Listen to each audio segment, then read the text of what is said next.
Hi, Mystery Recapped here. Today, I'm going to explain a Japanese mystery thriller film called Death Note. Spoilers ahead. Watch out, and take care. The opening scene takes place in Tokyo, where the police are in pursuit of a fugitive named Yusuke Hibisawa. In an attempt to evade capture, Yusuke takes an innocent girl as a hostage and threatens her life. However, he suddenly experiences severe chest pain and collapses, resulting in his death. Elsewhere, the Deputy Director of Foreign Affairs walks out of his office, only to find himself surrounded by the media. The reporters start flooding him with several allegations and questions, but before he can respond, he collapses and dies, just like Yusuke. In similar ways, a sequence of unexplained deaths takes place in the city, all of which involve criminals. As the frequency of these deaths increases, certain religious groups interpret them as the divine retribution of God against sinners. Meanwhile, the public is divided regarding the cause of these deaths, with many believing that an individual known as Kira is responsible. Some support his actions, while others view him as nothing more than a criminal. One evening, a breaking news bulletin captures the attention of the crowd. The reporter announces that a man named Hiromichi Imaizumi has broken into a financial company and is currently holding individuals hostage. Amidst the throng of people, there is a man named Light Yagami who, upon hearing the news, takes out his notebook and writes Hiromichi's name in it. Moments later, the reporter shockingly announces that Hiromichi has died. Some of the hostages claim that he collapsed after experiencing sudden chest pain. All these criminals have to stop eating McDonald's. Following this, the movie cuts back to a few weeks earlier. Light hacks into the Japanese police website and learns that all cases of wanted criminals are being closed. To confirm his suspicions, he goes to a local bar where he overhears one of the criminals admitting that the police have released him and no one can incarcerate him now. Hearing this, Light becomes distraught and he starts losing faith in the nation's legal system. One rainy night, he comes across a mysterious-looking notebook named Death Note and takes it with him. Upon reaching home, he reads the first page, which states that whoever's name is written in the notebook will die. As expected, Light doesn't take it seriously and assumes it to be a joke. He then turns on the TV and sees the news of a murderer who has been causing havoc as of late. For the fun of it, Light nonchalantly scribbles the murderer's name on the notebook. The next morning, while having breakfast, he reads the newspaper and gets shocked to learn about the murderer's sudden and inexplicable death. But despite this, Light remains skeptical and believes it to be a mere coincidence. Later on, as he is strolling down the street, he comes across the same criminal he had seen in the local bar before. In order to verify his assumptions, Light writes the criminal's name in the death note while observing him from the opposite side of the road. Much to his surprise, the criminal immediately experiences chest pain and dies. This finally convinces Light of the notebook's extraordinary capabilities, and he proceeds to read all of its rules carefully. According to its rules, the notebook works only if the writer can visualize the person's face in their mind. Additionally, if the cause of death is not specified within 40 seconds of writing the person's name, they will die of McDonald's. That night, Light is walking back home when he encounters the God of Death, who introduces himself as Ryuk. It is revealed that only those who touch the death note can see him. Initially, Light is terrified to see the scary figure and asks if he has come for the book, but Ryuk promises that he means no harm. He then explains that Light can use the book as many times as he wants to. Hearing this, our protagonist becomes determined to create a world without crime, where the righteous will be celebrated and the wicked will cower in fear. Yes, says Ryuk. At the present time, the police are still investigating the mysterious deaths that have been occurring, but so far they have no leads on the so-called Law Lord, Kira. Hence, they turn to a mysterious figure known only as L for help. L communicates with the cops via a laptop and suspects that Kira is from Japan and is committing these crimes on his own. So, he comes up with a plan. L, with permission from the police, uses a fugitive criminal to challenge Kira through a live broadcast. The plan works, and when Light watches the broadcast, he becomes enraged at the criminal's insulting words. Hence, he quickly writes down his name in the death note, causing the criminal to die instantly. Following this incident, the real voice of L appears on the live broadcast, and he explains that the whole thing was a trap set to narrow down Kira. He reveals that the conference was broadcast exclusively in Japan, and now the police know Kira is from Japan. L also warns that once Kira is apprehended, he will be sentenced to death. Meanwhile, Light, who is watching from home, becomes terrified of the threats. However, he is powerless to intervene because L never shows his face to anyone. In the next scene, the police department appoints one of their best officers, Sachiko Yagami, as the case's lead investigator. Ironically, he is revealed to be Light's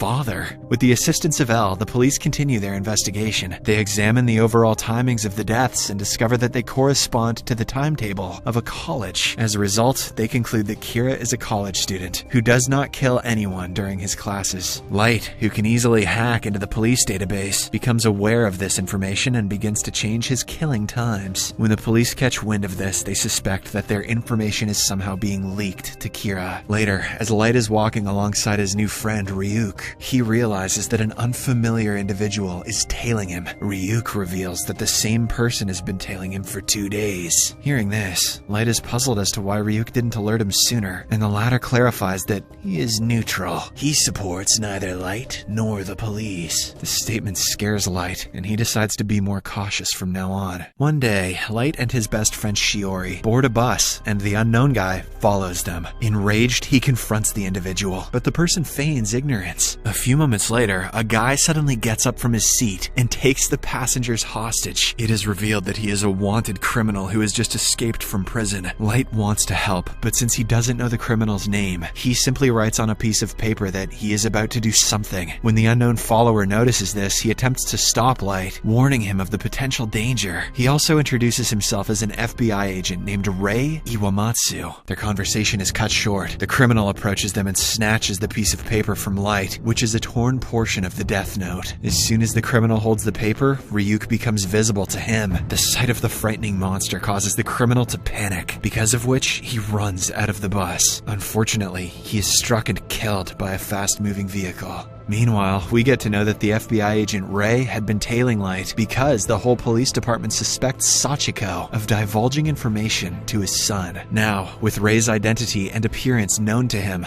Light aims to clear him from his way. However, Ryuk warns that he will be the prime suspect if he does so. To clear any suspicion towards himself, Light decides to collect the names of all the undercover FBI agents connected to the case. For this, he summons Rei to the subway and communicates with him through a transmitter. Light blackmails Rei into inscribing the names of all the FBI agents on a piece of paper, threatening to murder innocent passengers on the train if he doesn't comply. Rei has no other alternative but to cooperate. Subsequently, he views the images of all the agents in his database, and Light inscribes their names on the Death Note. As a result, all the FBI agents involved in the case die out of chest pain. As his work gets done, Light heartlessly kills Rei as well. The latter's fiancé happens to be on the same railway platform, and when she notices Rei collapsing, she rushes to help him, but it's too late. Later, at the police station, Light's dad Sachiko makes an announcement informing the team that their lives are in danger because Kira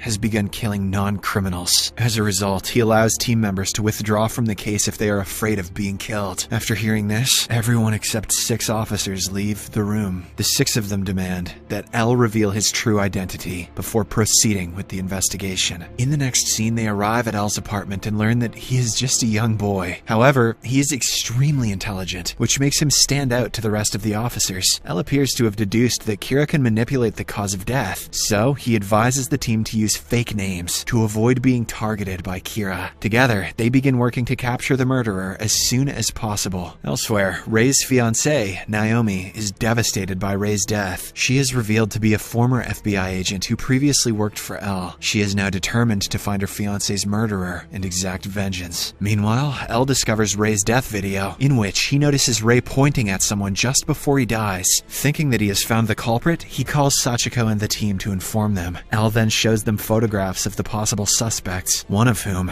is Light. As a result, he wants Sachiko's family to be constantly monitored. On the other hand, Light starts scheduling deaths a week in advance and tells Ryuk that the mission must continue, even if something happens to him. The following day, Naomi confronts Light with suspicion while he is at college. He recognizes her from the railway platform but denies knowing anything about Rei's death. Despite his refusal, Naomi suspects him and claims that he is the one who used the bus jack to learn of Rei's identity. Realizing that he has been exposed, Light quickly writes her name on a piece of Death Note, but Naomi reveals that he can't kill her because she gave him a false name. Before leaving, she vows to track down Kira and will not stop until he is in prison. Later that night, Light returns home and notices an unusual smell, which makes him suspicious that someone has entered his room without his knowledge. He then informs Ryuk that his room has been bugged with cameras and listening devices. His hunch turns out to be correct, as Elle and the cops are constantly watching him inside his room. After finding nothing fishy for the first few days, Sachiko becomes assured that his son is innocent. However, Elle insists on continuing the surveillance because no deaths have been reported while monitoring Light. On the 7th day of surveillance, Light is seen having dinner with his family. Once he is done, he returns to his room, locks the door, and unwraps a packet of chips. Munching on them, he studies, pretending to be unaware of the surveillance. Suddenly, there is news that a new criminal has been apprehended, and he dies soon after from a heart attack. When the agents learn of this, they declare that Light is no longer a suspect, but Elle still has suspicions. However, he orders his assistant to remove all the cameras and bugs from Light's room. Unbeknownst to them, Light had hidden the death note inside the bag of chips, and he covertly wrote the criminal's name to free him from the allegations. One day, Shiori calls Light and proposes they meet at an art gallery, to which he happily agrees. During the call, however, he suspects something is amiss, because her voice sounds strange. In reality, Naomi has taken Shiori hostage and is using her to lure Light to the meeting place. In the next scene, after Light arrives at the art gallery, he finds Naomi holding Shiori hostage. She angrily demands that he confess to being Kira. However, Light denies the allegations and begs her to release Shiori. In an attempt to make him confess, Naomi even reveals her real name and asks him to kill her. Meanwhile, Elle and the team are watching the incident unfold through CCTV cameras. Not long after, Naomi is distracted by police sirens outside, giving Shiori a chance to break free and run towards Light. But in a state of panic, she accidentally shoots the poor girl. As Shiori slowly succumbs to her injuries, she kisses Light and confesses her love for him. Then she passes away, leaving him distraught. Soon after, the police arrive at the crime scene, and before they can apprehend Naomi, she commits the unthinkable. The scene then flashes back to a few hours earlier, where Light learns of Naomi's true name from her wedding card. On his note, he then meticulously writes the entire plot of Naomi's death. At present, Light is approached by his father, who apologizes for not saving Shiori. The moment Sachiko leaves the scene, Ryuk arrives and asks if he ever expected to lose her. Light turns around with an evil grin, revealing that he was the one who actually plotted Shiori's death with Naomi. He explains that he orchestrated Shiori's death as part of his plan to make the authorities sympathize with him and remove him as a suspect. Ryuk looks upon him with disgust in his eyes and says that Light is a demon in human form. Just then, Elle shows up at the scene, holding the same bag of chips that Light used to write the names of the criminals. He introduces himself to Light and invites him to join their team to catch Kira. The movie ends as the two stare at each other menacingly. Subscribe for more videos like this, turn on notifications, and leave a like to help the channel out. Thank you for watching.